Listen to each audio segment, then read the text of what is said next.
وأنفقوا مما رزقناكم من قبل أن يأتي أحدكم الموت فيقول رب لولا أخرتني إلى أجل قريب فأصدق وأكن من الصالحين.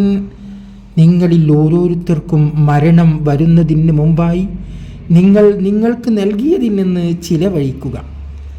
ആ മരണം വരുന്ന നേരത്ത് അത് ആസന്നമായാൽ അവൻ ഇപ്രകാരം പറഞ്ഞേക്കാം: എൻ്റെ രക്ഷിതാവേ, എനിക്ക് ഒരവധി വരെ നീ നീട്ടിത്തരികയാണെങ്കിൽ, കുറച്ചും കൂടി എൻ്റെ ജീവിതം നീ നീട്ടിത്തരികയാണെങ്കിൽ എന്തുകൊണ്ടാണ് നീ നീട്ടിത്തരാത്തത്?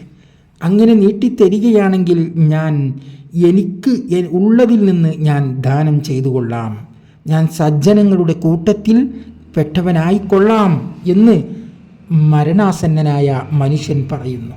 ഇവിടെ തൗബയുടെ വാതിൽ അടക്കപ്പെടുക എന്ന് പറയുന്നത് ജീവിച്ചിരിക്കുന്നവർക്ക്, ഖിയാമത്തിൻ്റെ അവസാനം വരെ ജീവിച്ചിരിക്കുന്നവർക്ക് ആ ഖിയാമത്തിൻ്റെ അടയാളമാണ്. മരണം സംഭവിക്കുന്ന ആൾക്ക് ആ മരണമാണ് അടയാളം. തൊണ്ടക്കുഴിയിൽ മൗത്ത് എത്തിക്കഴിഞ്ഞാൽ പിന്നെ അവൻ എത്ര ഇസ്തിഗ്ഫാർ പറഞ്ഞിട്ടും കാര്യമില്ല. ഈ തൊണ്ടക്കുഴിയിൽ മൗത്ത് എത്തിക്കഴിഞ്ഞിട്ട് മരണം പെട്ടെന്ന് സംഭവിക്കാറില്ലല്ലോ. ചില ആളുകൾക്ക് ശ്വാസം അവിടെ കിടന്നിട്ട് ഇങ്ങനെ കളിക്കും, അവനിട്ടിട്ട് നല്ല പണിയെടുപ്പിക്കും. അപ്പോൾ ആ സമയത്ത് അവൻ അസ്തഗ്ഫിറുല്ലാഹ് വ അതൂബു ഇലൈഹി എന്ന് പറഞ്ഞിട്ട് യാതൊരു കാര്യമില്ല. അങ്ങനെ പറയാൻ കിട്ടൂല. നല്ല നിലയിൽ മരിക്കുന്ന ഒരാളാണെങ്കിൽ ഈ പറഞ്ഞതും ഉണ്ടാവില്ല. പടച്ചോനെ, എനിക്ക് നീ സമയം നീട്ടിക്കാട്ട് എന്നൊന്നും പറയില്ല. ഇത് അങ്ങനെ സൽക്കർമ്മങ്ങൾ ചെയ്യാൻ കഴിയാതെ മരിക്കുന്ന ഒരാളുടെ സ്ഥിതിയാണ്. എന്നാൽ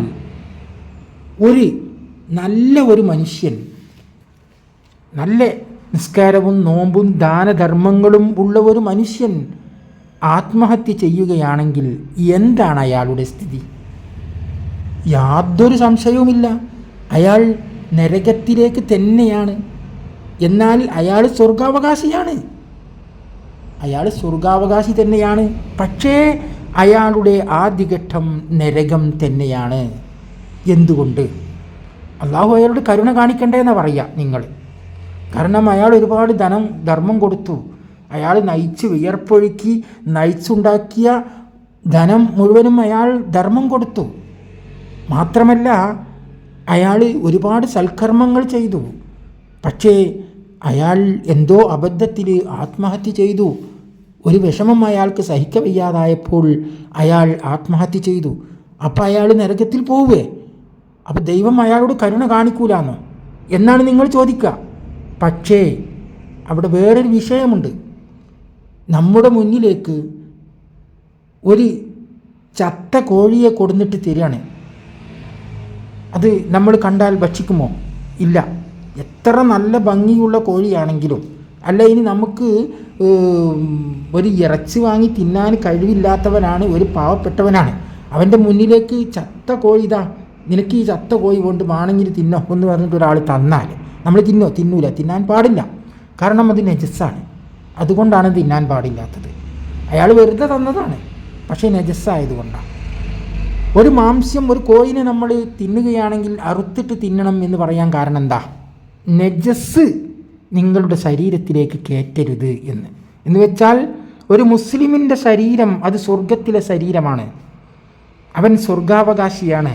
അപ്പോൾ ആ സ്വർഗത്തിലെ ശരീരത്തിലേക്ക് സ്വർഗത്തിൽ നജസ് പറ്റൂല. സ്വർഗമാണ്, ആ സ്വർഗത്തിലേക്കാണ് ഈ മാംസ്യം കഴിക്കുന്നത്.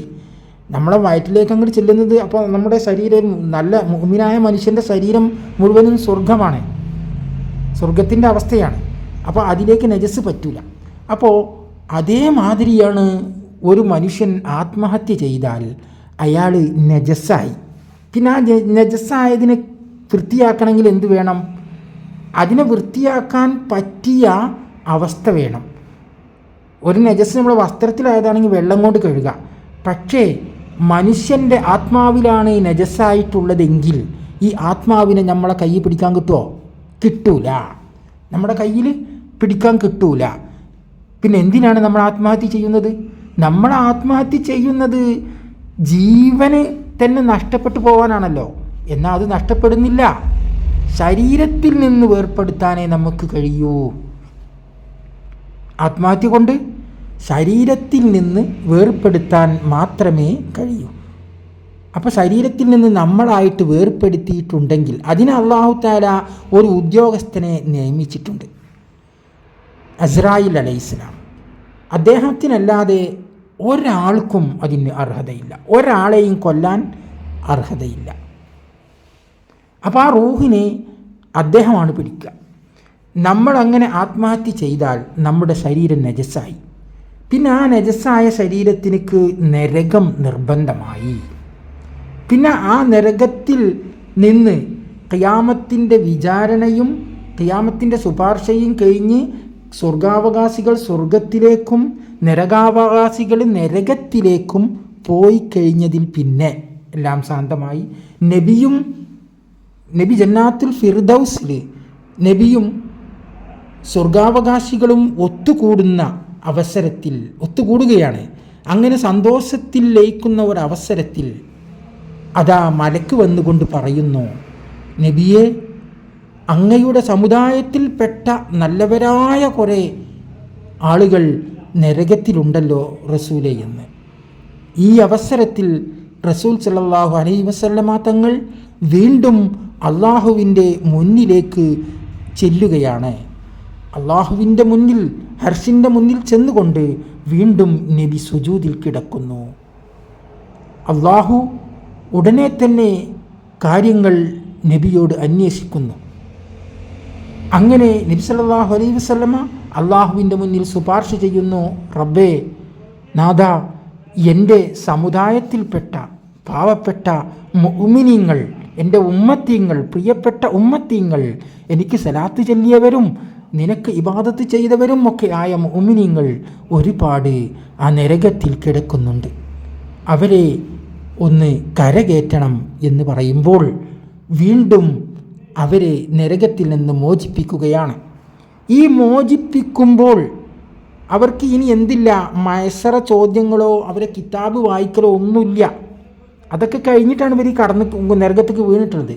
അതുകൊണ്ട് ഇനി എന്താണ് ഇവരെ ചെയ്യുക? ഇതിൽ നിന്ന് മോചിപ്പിക്കുമ്പോൾ മാലിക് അലൈഹിസ്സലാം അവരെ ആ നരകത്തിൽ നിന്ന് മോചിപ്പിക്കുമ്പോൾ അസ്രായീലും ഉണ്ടാകും, അസ്രായീലിൻ്റെ സാന്നിധ്യവും ഉണ്ടാകും, ജിബ്രീലിൻ്റെ സാന്നിധ്യവും ഉണ്ടാകും. ഈ മലക്കുകളുടെ സാന്നിധ്യത്തിൽ, മുഖറബീങ്ങളായ മലക്കുകളുടെ സാന്നിധ്യത്തിൽ ആണ് ആ മോചനം നടക്കുന്നത്. ആ മോചനം നടക്കുന്നതിൽ ആത്മഹത്യ ചെയ്തവരുണ്ടാകും. അവർ ഈ നരകത്തിൽ നിന്ന് മോചനം സിദ്ധിച്ച് വരുമ്പോൾ അവരൊരു മൃഗത്തിൻ്റെ, ആടിൻ്റെ രൂപത്തിലായിരിക്കും എന്നാണ് ചരിത്രം പഠിപ്പിക്കുന്നത്. ഈ ആളുകൾ, ഏതാളുകൾ? ഈ ആത്മഹത്യ ചെയ്തിട്ട് മറ്റൊരുണ്ടാവും, ഒരുപാട് ആളുകൾ ഈ നരകത്തിലുണ്ട്. അതിൽ ഈ ആത്മഹത്യ ചെയ്ത ആളുകൾ എല്ലാവരെയും മോചിപ്പിക്കും. ഒരു മുഅ്മിനീങ്ങളായ സർവ്വ ആളുകളെ, അതാണ് നബി സല്ലല്ലാഹു അലൈഹി വസല്ലമ പറഞ്ഞു എന്ന് ഖസാലി തങ്ങൾ പറഞ്ഞത്. ലാ ഇലാഹ ഇല്ലല്ലാഹ് മുഹമ്മദ് റസൂലുള്ളാ എന്ന് കലിമത്ത് ചൊല്ലിയ എല്ലാവരും സ്വർഗത്തിൽ കടക്കുമെന്ന് പറഞ്ഞത്. അപ്പോൾ അവർ സ്വർഗാവകാശികളാണ്. പക്ഷേ ആ സ്വർഗാവകാശികളിൽ നരകം നിർബന്ധമായവരുമുണ്ടാകും, നരകത്തിൽ കടക്കൽ നിർബന്ധമായവരുണ്ടാകും.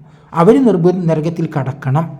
അങ്ങനെ അവരെ മോചിപ്പിക്കുമ്പോൾ ഈ ആത്മഹത്യ ചെയ്തവർ ആടിൻ്റെ രൂപത്തിലാണ് നരകത്തിൽ നിന്ന് കയറി വരിക എന്നാണ് ചരിത്രം പഠിപ്പിക്കുന്നത്. എന്നിട്ട് അവരെ അറുക്കും. മലക്കുകൾ അവരെ അറുത്ത ശേഷം ഒരു ബഹറിലേക്ക്, ഒരു നദിയിലേക്ക് ഇടുമെന്നാണ് പറയുന്നത്. സ്വർഗത്തിലുള്ള ഒരു നദിയിലേക്ക് അവരെ ഇടും. അതിൽ നിന്ന് അവർ കയറി വരും, മനുഷ്യരൂപത്തിലായിക്കൊണ്ട്, നല്ല സുന്ദരമായ രൂപത്തിലായിക്കൊണ്ട് അതിൽ നിന്ന് അവർ കയറി വരും.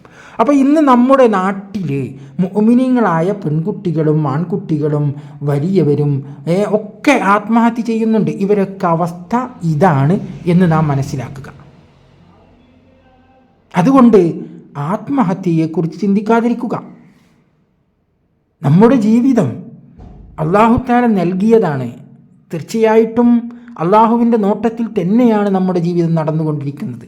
നമ്മളൊരു തെറ്റ് ചെയ്തവനാവട്ടെ, ഒരു കുറ്റം ചെയ്തവനാവട്ടെ, അല്ല നമ്മൾ എന്തെങ്കിലും നഷ്ടം പറ്റിയവനാവട്ടെ, രോഗം വന്നവനാവട്ടെ, ഇതെല്ലാം അള്ളാഹു ഉണ്ടാക്കുന്നതാണ്, അള്ളാഹു നമുക്ക് നൽകുന്നതാണ്. അള്ളാഹു നൽകാത്ത ഒന്നും നമുക്ക് കിട്ടുന്നില്ല.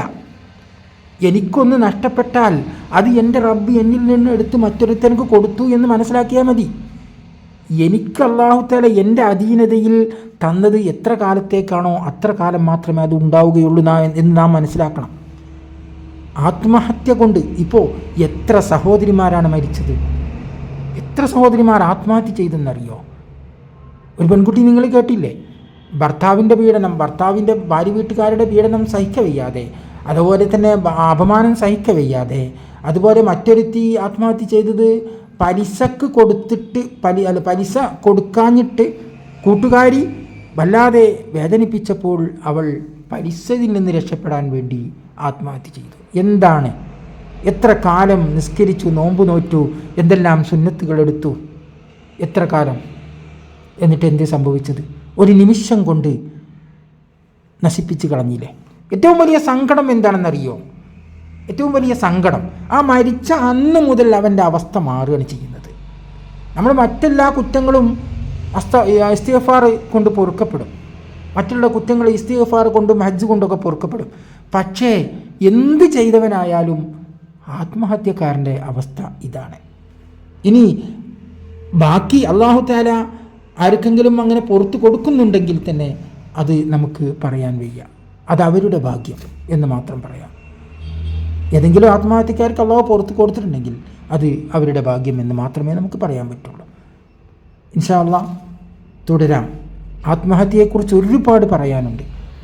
അസ്സലാമു അലൈക്കും വറഹ്മത്തുള്ളാഹി വബറകാതുഹു.